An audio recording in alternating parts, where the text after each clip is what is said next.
বামেদের ৩৪ বছর আর তৃণমূল কংগ্রেসের ১৫ বছরের শাসন কখনো দেখেছেন কেন্দ্রের অনুদানের প্রাপ্তি স্বীকার করতে? কিন্তু এখন সরকার বদলাতেই যেন রেওয়াজটাই বদলে গেছে।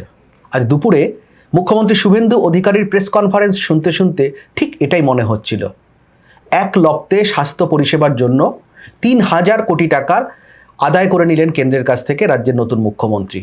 তিনি ঠিক কি বলেছেন একবার শুনুন। আজকে পশ্চিমবঙ্গবাসীর জন্য অত্যন্ত খুশির খবর। National health mission NHM Bharat সরকার ২১০৩ কোটি টাকা আমাদেরকে স্যাংশন দিলেন এই ফাইন্যান্সিয়াল ইয়ারে।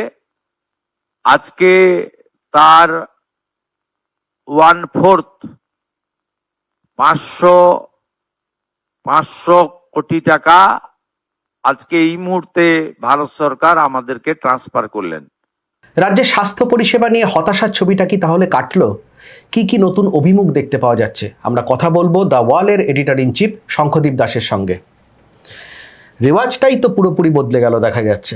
যে এই যে এটা কি ডাবল ইঞ্জিনের ধামাকা বলবে? মুখ্যমন্ত্রী নিজে প্রেস কনফারেন্স করে কেন্দ্রের অনুদানের প্রাপ্তি স্বীকার করছেন। রাজ্যের মানুষ তো একটু কনফিডেন্স পাবেন আশা করা যায়। ডবল ইঞ্জিন দুনো হাত মে লাড্ডু এগুলো তো কথার কথা, কিন্তু দেখো যে ডবল ইঞ্জিন হতেই হবে যুক্তরাষ্ট্রীয় কাঠামোতে তো এই কথা বলা নেই। কেন্দ্রে বিজেপি সরকার থাকতে পারে, রাজ্যে অন্য দলের সরকার থাকতে পারে, বা কেন্দ্রে কংগ্রেসের সরকার থাকতে পারে, রাজ্যে অন্য দলের সরকার থাকতে পারে। এটা তো হতেই পারে যুক্তরাষ্ট্রীয় কাঠামোয়। কিন্তু এতদিন যে একটা নীতি ব্যাপার ছিল, নীতি ব্যাপারটা আমি বলি, সেটা যে বামেদের জমানাতে বারবার আমরা দেখতাম যে ওই কেন্দ্রীয় বঞ্চনা রাজনীতিটাই হাতিয়ার ছিল। আর মমতা বন্দ্যোপাধ্যায় আমি জমানায় যেটা দেখেছি সেটা হচ্ছে একটা অদ্ভুত একটা ক্যারেক্টারিস্টিক তৈরি হয়েছিল। সেটা একদম গোড়া থেকেই ছিল যে কেন্দ্র যে প্রকল্প করছে তার ক্রেডিট কেন্দ্রকে দেব না, আর সবটাই নাম ভাঙিয়ে রাজ্যের করবো। এইটা করতে গিয়ে একটা সংঘাতের পরিস্থিতি হয়ে গেল। মানে কেন্দ্রের প্রজেক্টের নামও আমি বাংলার নাম দিয়ে করে দিয়ে এমন দেখাবো যে ওটা হচ্ছে যে বাংলার সরকারই করছে। তো এইটা করতে গিয়ে যেটা হলো, এটা নিয়ে অনেক তর্ক বিতর্ক আছে যে পশ্চিমবঙ্গের মানুষের থেকেই তো কর আদায় করে নিয়ে যায়, তাহলে কেন পশ্চিমবঙ্গ সরকারের নাম দিতে পারবে না? এসব নানা রকম তর্ক বিতর্ক মমতা বন্দ্যোপাধ্যায় করেছেন। সেই প্রসঙ্গটাতেও আমি আসবো। কিন্তু ওপর কি হলো যে এই যে তর্কাতর্কি জায়গাটা শুরু হলো, সংঘাত, পায়ে পাড়া দিয়ে ঝগড়া, এই জায়গাটা কি হলো যে পারস্পরিক যে দিল্লি এবং কলকাতার যে সমন্বয় বা যে সম্পর্ক, সেটাই কোথাও একটা জায়গায় ঘেটে গেল, নষ্ট হয়ে গেল। এবং এই ঘেটে যাওয়ার ফলে কি হলো যে সেন্টার থেকে যে জেনুইনলি যেটা পশ্চিমবঙ্গে প্রাপ্য, কেউ কাউকে কোনো দান দয়া খয়রাতি করছে না। পশ্চিমবঙ্গের প্রাপ্য, সেই প্রাপ্য টাকাটা পেতে গিয়ে একটা অদ্ভুত একটা পরিস্থিতি তৈরি হলো, যেখানে প্রায় মুখ দেখা থেকে নেই, প্রায় বৈঠক নেই। গিরিরাজ সিং কেন্দ্রীয় গ্রামোন্নয়ন মন্ত্রী রাজ্যের পঞ্চায়েত মন্ত্রীর প্রদীপ মজুমদারের ফোন ধরছেন না, তিনি গিয়ে দেখা করতে চাইছেন, উনি পাটনায় চলে গেছেন। এসব অদ্ভুত পরিস্থিতি তৈরি হলো। এইরকম পরিস্থিতি কিন্তু অন্য স্টেটের ক্ষেত্রে আমি দিল্লিতে বসে দেখেছি, কখনো ঘটেনি। দেখো, কেন্দ্রে যখন দ্বিতীয় ইউপিএ সরকারে মমতা বন্দ্যোপাধ্যায় তো শরিক ছিলেন, তো দ্বিতীয় ইউপিএ সরকারের একটা সবচেয়ে বড় পদক্ষেপ ছিল খাদ্য সুরক্ষা আইন। যেমন প্রথম ইউপিএ সরকারের বড় পদক্ষেপ ছিল যে 100 দিনের কাজ, মানে রোজগার গ্যারান্টি আইন।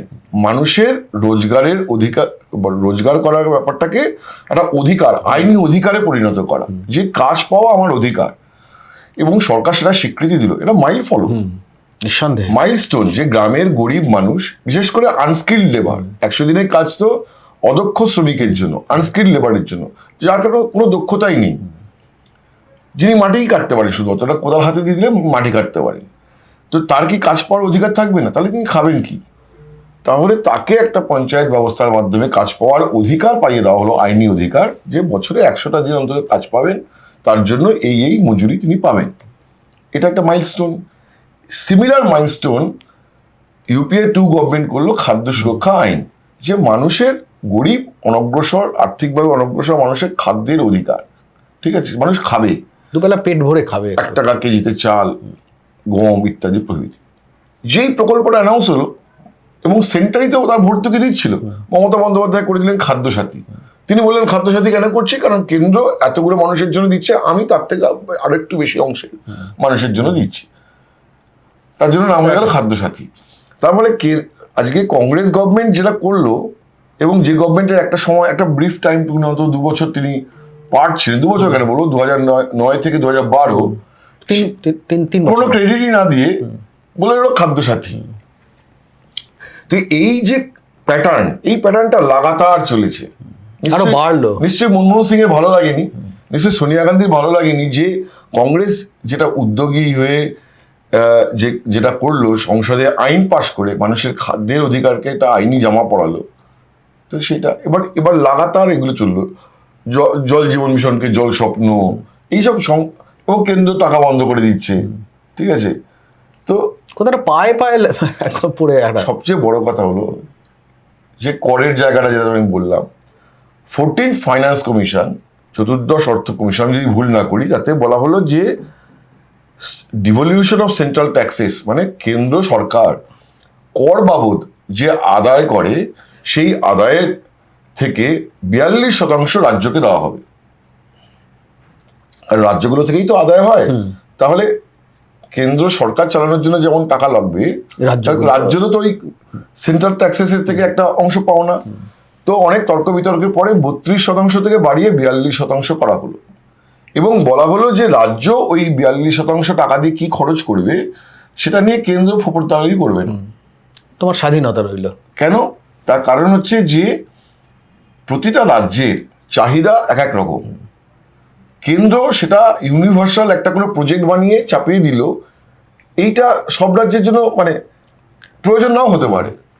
তো কারণ প্রত্যেকের পায়ের জুতোর মাপ আলাদা, তাই তাদেরকে টাকাটাই দিয়ে দেওয়া হবে, সে তার পায়ের জুতোর মাপ অনুযায়ী জুতো বানিয়ে নেবে।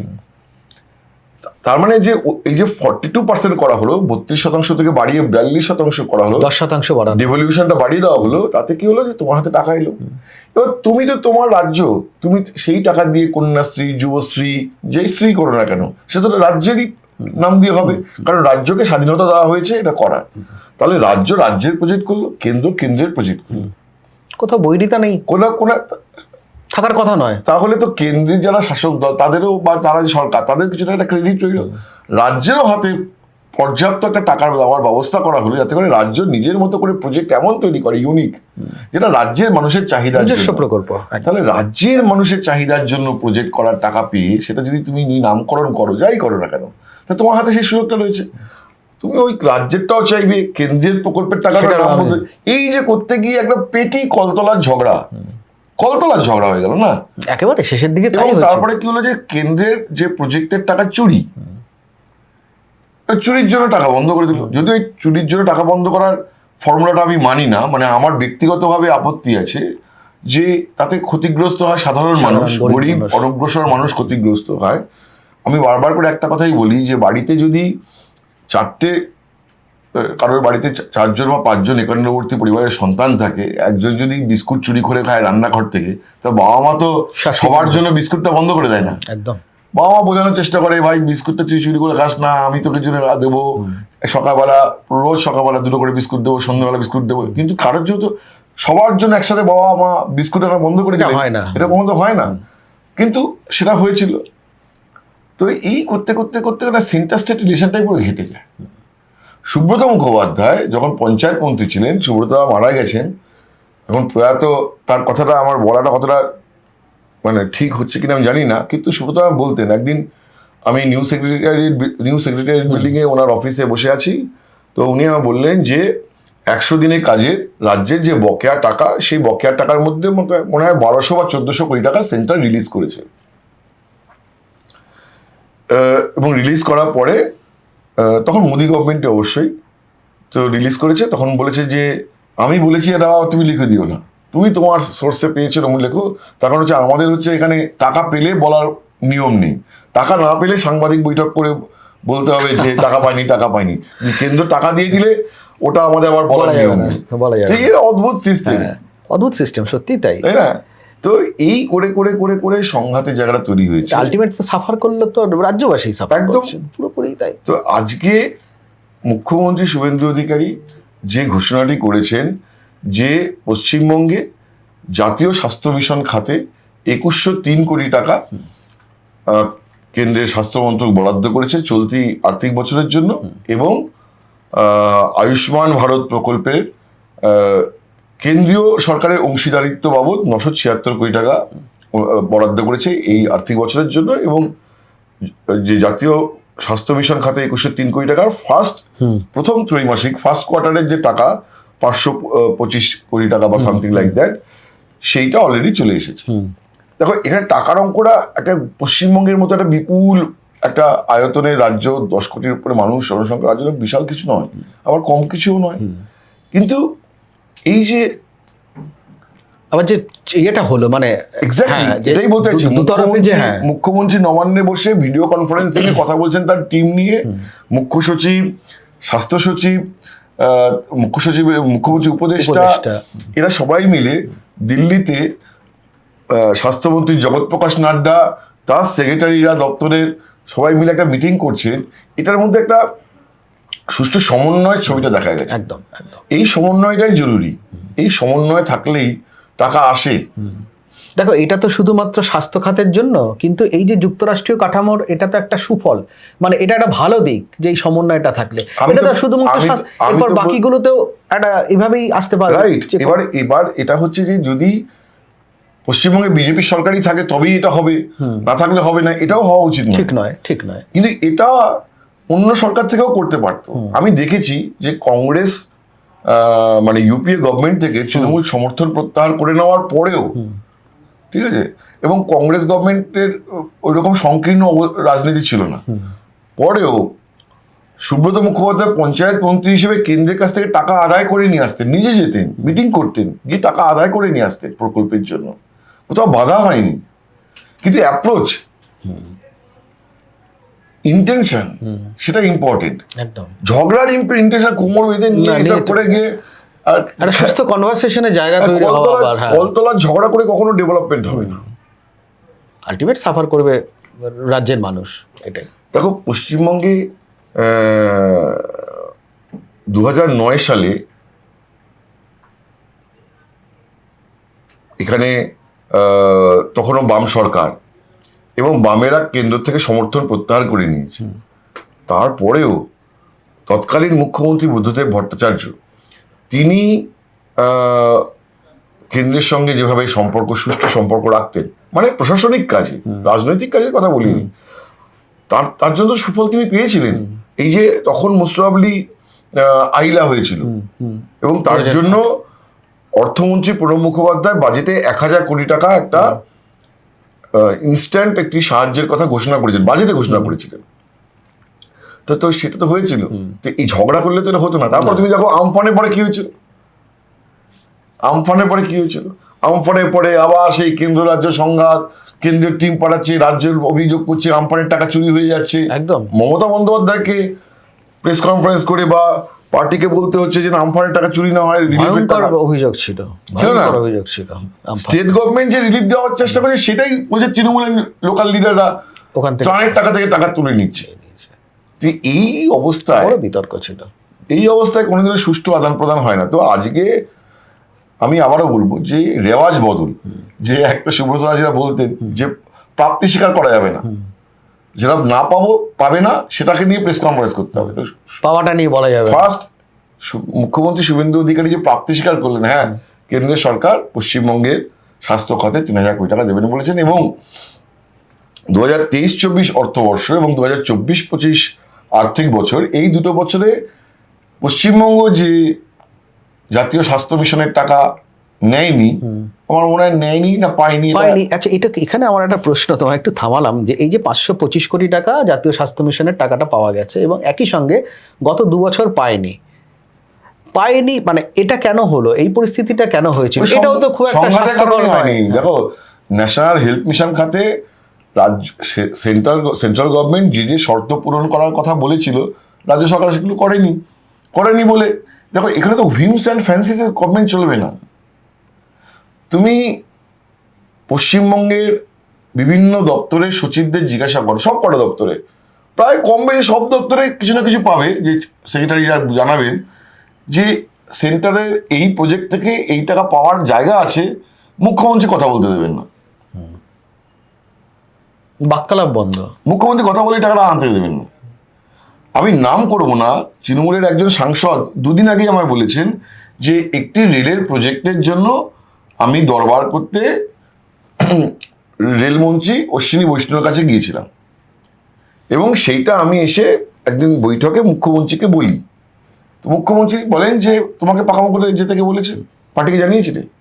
আরে একজন সাংসদ তার এলাকার একটি রেল প্রকল্পে বা নতুন রেল প্রকল্পের জন্য রেলমন্ত্রীর কাছে বলতে যাবেন, এটাই তো তার কাজ। ন্যাচারাল একটা ব্যাপার তার কাছ থেকে। আমি দেখেছি যে সুজন চক্রবর্তী যখন যাদবপুরের সাংসদ ছিলেন, সুজন চক্রবর্তী এই যে শিয়ালদা সাউথ শাখায় যে মানে যে লোকাল ট্রেন এবং মেট্রো রেলের যে সমন্বয় ঘটানো হয়েছে নিউ গড়িয়ায় স্টেশন করে, এটা সুজন চক্রবর্তীর প্রস্তাব ছিল, বাম সাংসদ, সিপিএম এর সাংসদ। তো তিনি গিয়ে তার সুফল তো সাধারণ মানুষই ভোগ করছে। তাহলে এটাই তো তার কাজ ছিল। এবং এই যে বারুইপুর বা ওইসব এলাকাতে প্রচুর সেন্ট্রাল গভর্নমেন্টের জমি নিয়ে রেখেছে, তো সেন্ট্রাল গভর্নমেন্টের প্রচুর ইনস্টিটিউট করার জন্য উনি চিঠি নিয়ে দপ্তরে দপ্তরে যেতেন। সেটা তো একজন সাংসদের কাজ, সাংসদের কাজ। তাকে নির্বাচন করা হয়, নির্বাচিত করেছে এই জন্য। এই যদি আদান প্রদানটা না থাকে তাহলে হবে এই করে। আজকের যে মুখ্যমন্ত্রী যেটা বলেছেন সেটাকে আমি টাকার অঙ্কের পরিমাণ দিয়ে মাপার কথা কখনোই বলছি না, বা শুধুমাত্র স্বাস্থ্য দিয়ে বলছি না। আমি বলতে চাইছি বিগ পিকচারটা কি। বিগ পিকচার হচ্ছে কোঅপারেশন, এবং যে কোঅপারেটিভ ফেডারেলিজমের কথা বলা হয়, যে সহযোগিতামূলক যুক্তরাষ্ট্রীয় ব্যবস্থা, সেইটার একটা প্রথম নিদর্শন আজকে অনেক অনেক দিন পরে দেখা গেল। সেটা নষ্ট হয়ে গেছিল সিপিএম জমানায়। আমি যখন দিল্লিতে সাংবাদিকতা শুরু করি, মানে কলকাতা থেকেই যখন যাই দিল্লিতে 2003 সালে, তখন তো ইউপিএ গভর্নমেন্ট আসেনি, তখন বাজপেয়ী সরকার। তখনও গিয়ে বিভিন্ন মন্ত্রকে যখন গিয়ে স্টোরি করার জন্য, খবর লেখার জন্য যখন সংগ্রহ করার জন্য যেতাম, বা বিভিন্ন রিপোর্ট সরকারে আসতো দপ্তর বাড়ি, কি হতো দেখা যেত যে এই যে বিভিন্ন প্রকল্প খাতে রাজ্য সরকারকে যে টাকা দেওয়া হতো, তার ইউটিলাইজেশন সার্টিফিকেট সেন্টারকে দেওয়া হতো না। একটা লপ্তের একটা কিস্তির টাকা দেওয়ার পরে তার তো কি কোন কোন খাতে হিসেব, একদম সহজ কথা যেটা। এবং তখন অভিযোগ ছিল যে একটা খাতের টাকা অন্য খাতে ঘুরিয়ে দেওয়া হয়, চুরির অভিযোগ ছিল না।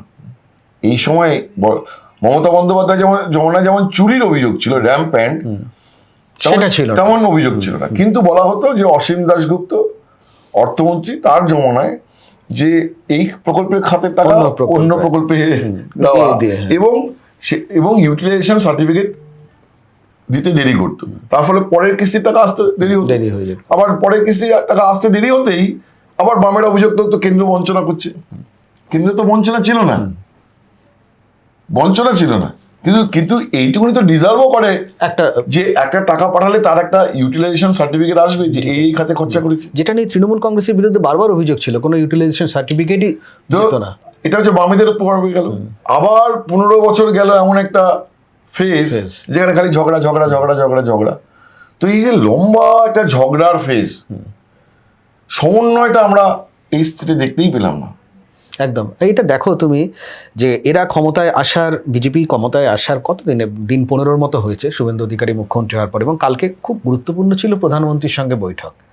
তারপরেই আজকে এসে একটা এই জেপি নাড্ডার সঙ্গে ভিডিও কনফারেন্স। এবং আমার তো একটা জিনিস এখানে খুব ইন্টারেস্টিংলি মনে হয় যে পশ্চিমবঙ্গে বিজেপির নেতা কর্মী, মন্ত্রী, মুখ্যমন্ত্রী, তাদের একটা পুরো এরা মুভমেন্টের জায়গায় নিয়ে যাওয়া উচিত, যে চন্দ্রবাবু নাইডু বিজেপির শরিক দল, সে শরিক দল হিসেবে তিনি যে পরিমাণ বিনিয়োগ গুগল থেকে শুরু করে বাকি জায়গা থেকে ডেটা সেন্টার ইত্যাদি নিয়ে যাচ্ছেন, পশ্চিমবঙ্গের উচিত এই যে পশ্চিমবঙ্গের এতদিনে অনগ্রসরতা, এবং পশ্চিমবঙ্গে যে বিজেপি বিপুল একটা সংখ্যা গরিষ্ঠতা নিয়ে এসছে, এবং আগামী দিনে ভেরি ইন্টারেস্টিং, এই ফিগারটাই ইন্টারেস্টিং।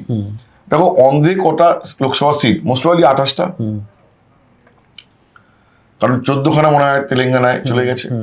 তাহলে 28টা সিটের জন্য আজকে যদি চন্দ্রবাবুকে এরকম প্যাম্পার করতে হয়, পশ্চিমবঙ্গে 42টা সিট আছে, ঠিক ঠিক। পশ্চিমবঙ্গে 42টা সিট, তাহলে বার্গেন করা উচিত যে অন্ধ্র যদি এই টাকা পায়, অন্ধ্র যদি এই বিনিয়োগে, অন্ধ্রকে এই বিনিয়োগ এনে দেওয়ার জন্য যদি সেন্টার এই রোল প্লে করে, পশ্চিমবঙ্গে ওই পরিমাণ বিনিয়োগ এনে দিতে হবে বা তারও বেশি, ঠিক ডিমান্ডটা থাকবে তাই। এবং সেইটাই আজকে বিজেপির বড় রাজনৈতিক পুঁজিও হতে পারে। এটা খুব ভালো পয়েন্ট বললে তুমি, একদমই ভালো ভালো রাজনৈতিক পুঁজিও হতে পারে যে 42টা আছে আমাদের কাছে। 28টার মধ্যে তো 28টাই চন্দ্রবাবু নাইডু পাবেন না, তাই না? একেবারে। তো সেইটাই আর কি, যে চন্দ্রবাবু নাইডু, আর এখন তো অন্ধ্রের আর পশ্চিমবঙ্গের মতো সাইজ নেই।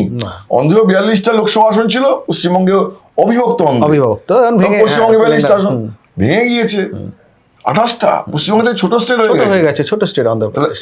পশ্চিমবঙ্গের থেকে ছোট স্টেট গোদাবরীর তীরে যদি রাজ্য যদি ওটা পেতে পারে, তাহলে পশ্চিমবঙ্গ গঙ্গার তীরের রাজ্য কেন পাবে না? কেন?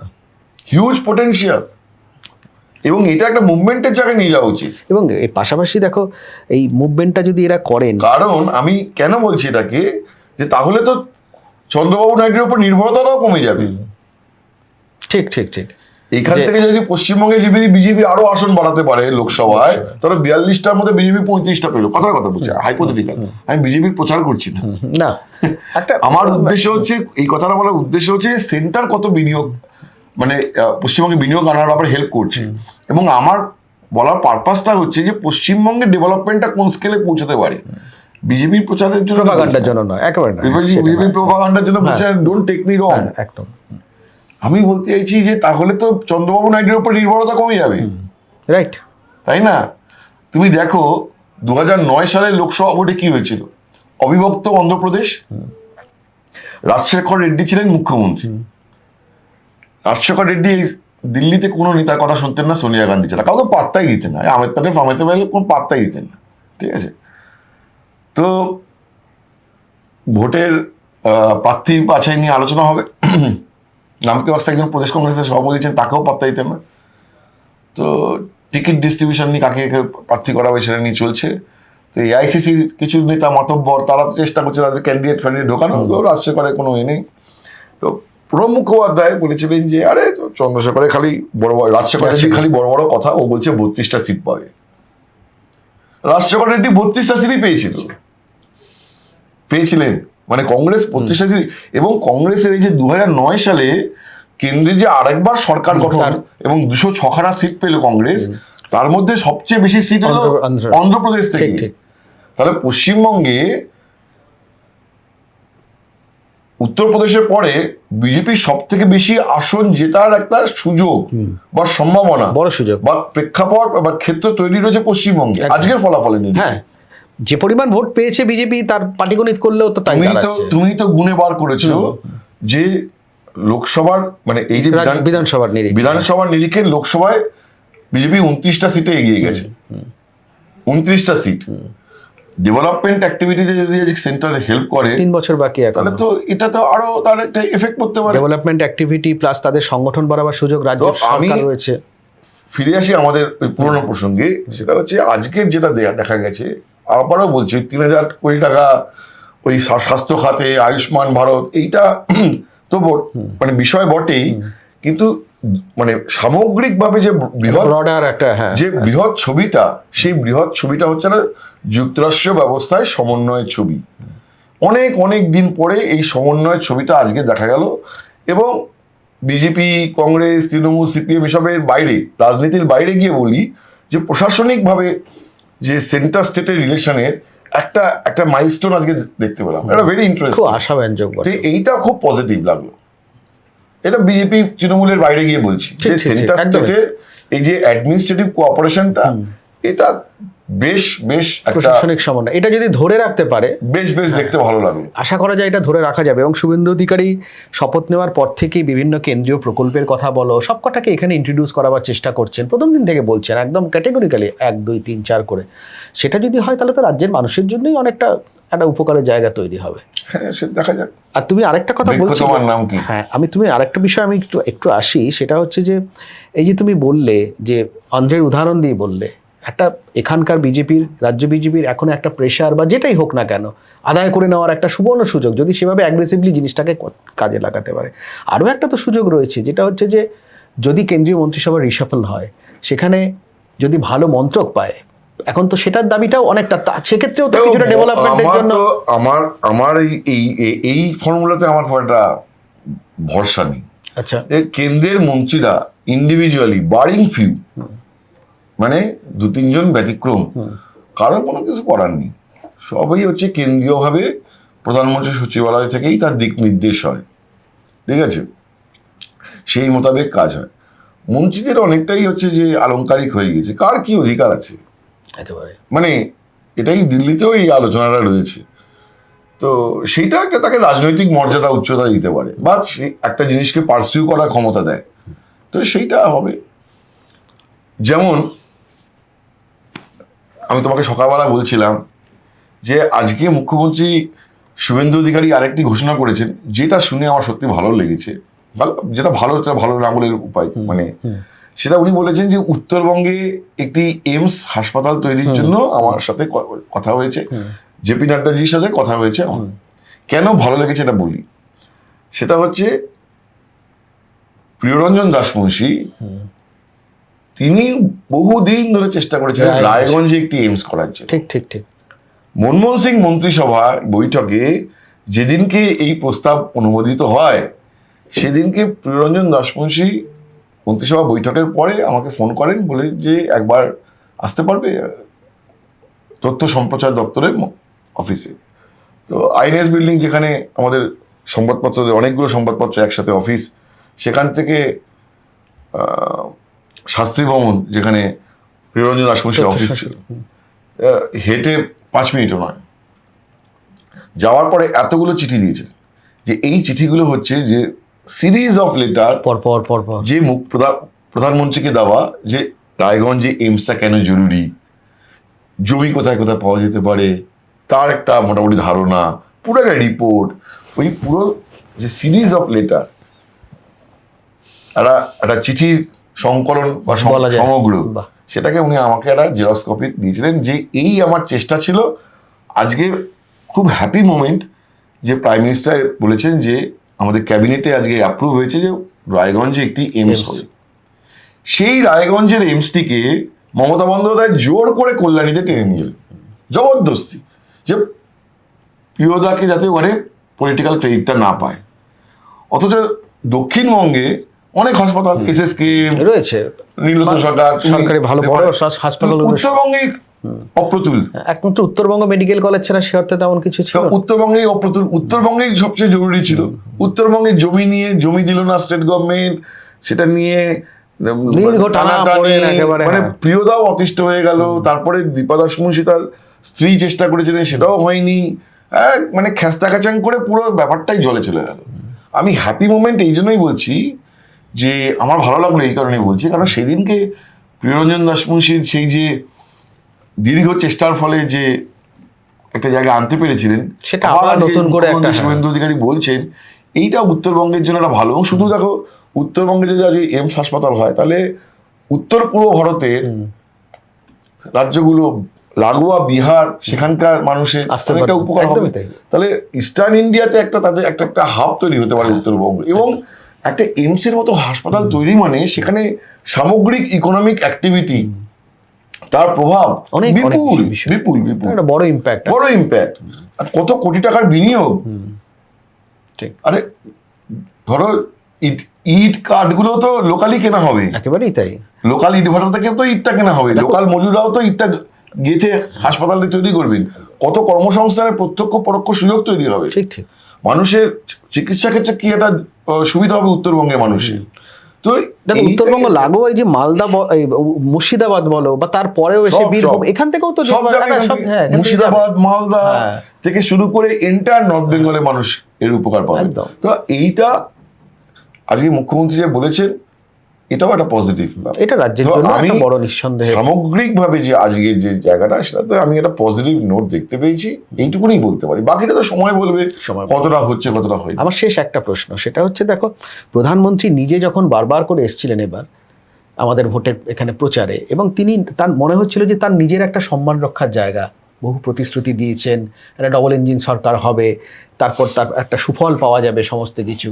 এবার এই যে কোথাও গিয়ে একটা আটকে ছিল একটা, সেটা আজকে মনে হলো যেন আজকে এই প্রশাসনিক একটা সমন্বয়ের পরে সেটা ভেঙেছে, জলটা আবার আসা শুরু হলো আর কি, সাপ্লাই লাইনটা। সেক্ষেত্রে প্রধানমন্ত্রীর নিজেরও তো একটা সুনাম রক্ষার ব্যাপার আছে, সেক্ষেত্রে অবশ্যই বাড়তি একটা অবশ্যই প্রাইম মিনিস্টার এসে বারবার করে এখানে বলেছেন।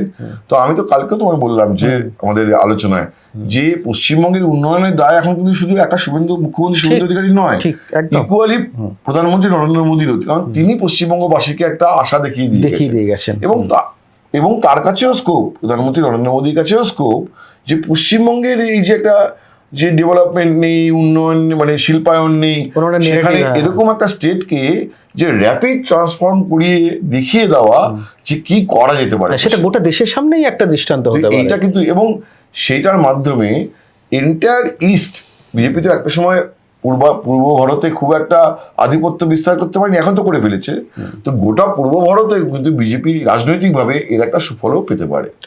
তো এইটা এক্সপেকটেশনটা তো তিনিই বাড়িয়ে দিয়ে গেছেন, ফলে তার কাছেও পশ্চিমবঙ্গের মানুষের প্রত্যাশা থাকবে যে তিনিও ওই অন্ধ্রকে যেরকম ভাবে করছেন, একের পর 1,00,000 কোটি টাকা বিনিয়োগের ডেটা সেন্টার, তারপরেই হলো আবার একটা 1,00,000 কোটি টাকা বিনিয়োগে ডেটা সেন্টার। তো ভাবতে পারছো একটা ফাইন্যান্সিয়াল ইয়ারে 2,00,000-2,50,000 কোটি টাকার শুধুমাত্র আইটিতে ইনভেস্টমেন্ট, এরকম ইনভেস্টমেন্ট হলে একটা বড় ব্যাপার। একটা যা হোক, একটা যে রাজ্যের মধ্যে যে একটা কেন্দ্র রাজ্যের মধ্যে একটা কোথাও একটা সংকীর্ণ রাজনীতির একটা ঘুণ ধরা সংস্কৃতি রাজ্যের যেন রন্ধ্রে রন্ধ্রে ছেয়ে গেছিল, নাম বদলে দেওয়া কেন্দ্রীয় প্রকল্পের এবং আরও নানাবিধ, আপনারাও জানেন সেগুলো, যার জন্য রাজ্যের মানুষ সাফার করেছে। তো আলটিমেটলি রাজ্যের মানুষ, সুতরাং রাজ্যের মানুষের স্বার্থে আজ আমরা যে ছবিটা দেখলাম, এই সুফলটা যদি পাওয়া শুরু হয় এবং কেন্দ্রের অনুদান আসে, যুক্তরাষ্ট্রীয় কাঠামো যেভাবে চলা উচিত, একের পর এক অনুদান আসবে, প্রকল্পগুলো কার্যকর হবে, রাজ্যের মানুষ আশার আলো দেখবে, কাজ বাড়বে, শিক্ষার উন্নতি হবে, স্বাস্থ্য পরিকাঠামোর উন্নতি হবে, এটাই তো মানুষ চান। এবং আগামী দিনই বলবে এর সুফল কতটা রাজ্যের মানুষ আরও পাবেন, এবং এই সংস্কৃতি শেষ হবে, এবং এই সংস্কৃতির শেষে একটা নতুন সূর্যোদয়ের একটা স্বপ্ন দেখতে পারবেন রাজ্যের মানুষ। আজ এ পর্যন্তই। সমস্ত খবরের জন্য দেখতে থাকুন দ্য ওয়াল।